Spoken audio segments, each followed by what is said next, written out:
Alors, bonjour à tous. Je vais répondre à une question qui m'est posée fréquemment. Euh, pour la plupart des clients qu'on va recevoir dans nos bureaux en tant qu'entraîneur privé, euh, ils veulent tout perdre au niveau du ventre. C'est presque 98% des gens. Et la raison, c'est que pourquoi qu'on n'arrive pas à perdre au niveau du ventre, il y en a plusieurs. Donc, la première des choses que vous devez savoir, c'est que, premièrement, il n'y a aucun exercice d'abdominaux, OK? Aucun, qui va vous faire perdre du gras au niveau des abdominaux. Par contre, le muscle abdominal, qui est un muscle, vous pouvez l'hypertrophier. Donc, vous allez sentir naturellement qu'il s'hypertrophie. Ça ne veut pas dire qu'il ne faut pas faire des abdominaux. Ça veut juste dire, faites pas des abdominaux dans le but d'avoir moins de graisse sur le ventre, ça ne marche pas comme ça. Donc, fait que c'est ça. Fait que ça va hypertrophier le muscle. Donc, ça va vraiment avoir un effet, justement, soit le découper ou plus les sentir. On peut même les travailler, justement, parce qu'on a des équilibres musculaires. Mais sinon, si vous voulez faire des abdos et perdre du gras, on va falloir plus s'intéresser aux paramètres d'entraînement. C'est-à-dire, il va falloir combiner les exercices de manière à être dans un paramètre d'entraînement qui fait qu'on brûle des graisses. Mais encore là, ça reste assez ambigu. Parce que on va dire, pour exemple, les personnes qui veulent perdre beaucoup de gras, utiliser un haut volume d'entraînement. Mais si on a une personne qui est extrêmement fatiguée, OK, qui dort pas bien, qui a eu des problèmes de surmenage et tout ça, on n'ira pas appliquer un haut volume d'entraînement sur cette personne-là. Peut-être qu'on irait utiliser une technique d'entraînement comme le Neural Charge Training, qui va pas justement surloader le système nerveux, mais qui va bien le recharger et qui va faire le même effet qu'un High Interval Intensity ou un Giant Set, ou peu importe ce que vous avez en tête, parce qu'on sait qu'il faut faire plusieurs exercices avec des pauses rest, donc vraiment un sprint à rest, c'est un peu l'idée pour perdre du gras, quoi qu'il faut respecter quand même un certain paramètre. Donc, Neural Charge Training pour les personnes fatiguées, ça peut fonctionner. Mais là, la question qu'on veut savoir, pourquoi j'arrive pas à perdre du ventre? Donc, si on parle de l'anatomie au niveau du tronc, justement, au niveau du devant, OK, des abdominaux, toute la graisse qui va s'avancer là, ça va être par rapport au stress prolongé que vous avez eu. Donc, c'est exemple, ça fait des mois que vous dormez pas bien. Ça se peut que ça soit justement là que vous allez stocker votre gras. Si votre entraînement n'est pas adapté, donc vous êtes overtrained, ce genre de choses-là, une non-récupération d'entraînement va pouvoir s'afficher avec un peu plus de graisse au niveau du devant. OK? Donc, au niveau du nombril, umbilical site. Ensuite de ça, on va avoir de la graisse qui va se ramasser là par rapport aux intolérances alimentaires. Fait que souvent, le monde va dire, ben non, je suis pas intolérant au lactose, j'en mange, moi. Ouais, mais ça n'a pas rapport. Si tu as un effet de brouillard ou tu as mal à la tête ou que tu as des bulles dans le ventre après être mangé du lactose, je t'annonce que tu es peut-être intolérant. Donc, le but, c'est pas d'arrêter de manger tout, mais par contre, si tu manges quelque chose puis que tu as un effet secondaire, même s'il n'est pas grave, mais il faut porter attention à ça et ne plus manger cet aliment-là. Fait que si tu manges quelque chose puis que tu te sens gonflé après, ben essaie de l'éviter le plus possible. Fait que ça, au niveau du ventre, je vais juste vous montrer. Donc, umbilical site, ça ici, là, c'est par rapport aux deux que je viens de vous dire.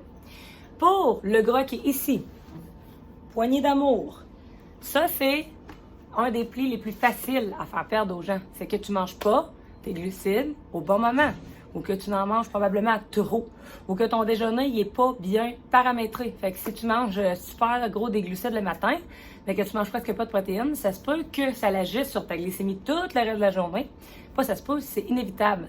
Ce que tu vas faire au déjeuner, qu'est-ce que tu vas manger, il va indiquer tout le reste de tes choix alimentaires de la journée. Il va même altérer ton humeur, OK? Donc, il va jouer sur l'humeur.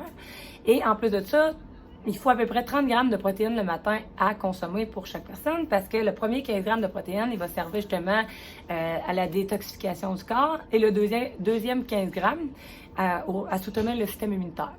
Donc, pour la graisse qui est ici, les sucres ne sont pas mangés au bon moment, vous en mangez trop. Troisième des choses, vous avez le Australian Side, ici, le pli là, le muffin top.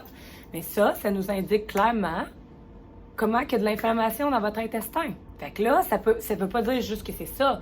Mais on peut justement avoir affaire à une dysbiose intestinale, donc un débalancement de la flore intestinale, trop de bonnes et de mauvaises bactéries. Puis ça, de toute manière, si jamais c'est votre cas, vous avez probablement des effets là. Fait que, mettons, toujours des infections vous êtes tout le temps malade, des choses comme ça. Donc, ça peut être ça, comme ça se peut que votre intestin soit vraiment trop inflammé. Donc, on peut avoir un débalancement au niveau des oméga 3, oméga 6. On peut avoir une flore intestinale qui est appauvrie.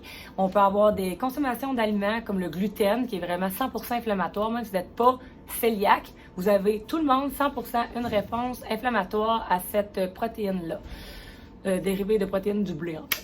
Fait que, je sais pas si je l'ai bien dit, là, j'ai pas le goût de me faire smasher parce que je me suis trompée de mots, là. Mais le gluten, dans le fond, qu'est-ce que ça fait? C'est que vous avez votre paroi intestinale qui est mince comme ma paupière ici, là. Et cette paroi intestinale-là, elle laisse entrer et sortir des choses du sang, justement. Bon, elle fait entrer et sortir des nutriments. Mais vous avez également des microvillosités qui sont comme des petits chevaux, si on veut. Et grâce à ces microvillosités-là, ben vous allez absorber vos nutriments, donc vos minéraux. Fait que, par exemple, le magnésium, là, si vous êtes bien stressé, vous dormez pas bien, mais ça se peut que vous soyez carencé en magnésium, mais si vous en prenez puis que vous n'êtes pas capable de les absorber, on n'est pas plus avancé. Donc, à chaque fois que vous consommez du gluten, ces microvillosités-là, ben, ça les rase, ça les détruit. Fait que même si t'es pas cœliaque, est-ce que tu as envie de détruire tes microvillosités et de nuire à l'absorption de tes nutriments? Je ne pense pas. Donc, c'est à éviter. Alors, c'est pas mal ça pour qu'est-ce qui est de perdre au niveau du ventre. Donc, on récapitule. Il n'y a aucun exercice d'abdominaux qui va te faire perdre du ventre, OK? À moins qu'il soit paramétré dans un sens que ça fait un high interval intensity. Puis encore là, tu peux pas faire juste des abdominaux. C'est pas... même si tu fais un high interval intensity d'abdominaux, peut-être que ça va marcher si tu es en début de perte de gras, mais à un moment donné, tu vas stagner. Fait que c'est mieux de le mixer avec des mouvements multiarticulaires qui vont brûler un peu plus de graisse, OK? Puis en passant, la graisse, ça se brûle pas, là, c'est un mauvais terme. C'est vraiment une cellule, dans le fond, qui se remplit puis qui se vide, qui se remplit puis qui se vide. Fait qu'on a toujours le même nombre de cellules. Je pense que c'est à 12 ans, je me trompe pas, que ça se multiplie à son maximum dans notre corps. Puis après ça, on reste avec le même nombre de cellules, puis c'est ça, ils se remplissent puis ils se vident au fur et à mesure de notre vie, tout dépendant de qu'est-ce qu'on va faire. Alors... les abdominaux, ça vous fait pas perdre au niveau du ventre. Deuxièmement, ben votre sommeil, votre stress, vos aliments que vous allez choisir vont influencer votre gras au niveau du ventre. Mais là, qu'est-ce qu'on peut faire pour ça? C'est trop compliqué. Ben, vous pouvez aller voir quelqu'un justement qui a le logiciel Bioprint ou Hormonal Science, qui est de la remise en forme avancée, un peu comme moi je fais. Donc, on prend 14 plis de gras sur le corps et ça va nous indiquer il y a le déséquilibre. Parce qu'en fait, là où tu vas stocker ton gras, ça va nous en dire beaucoup sur toi.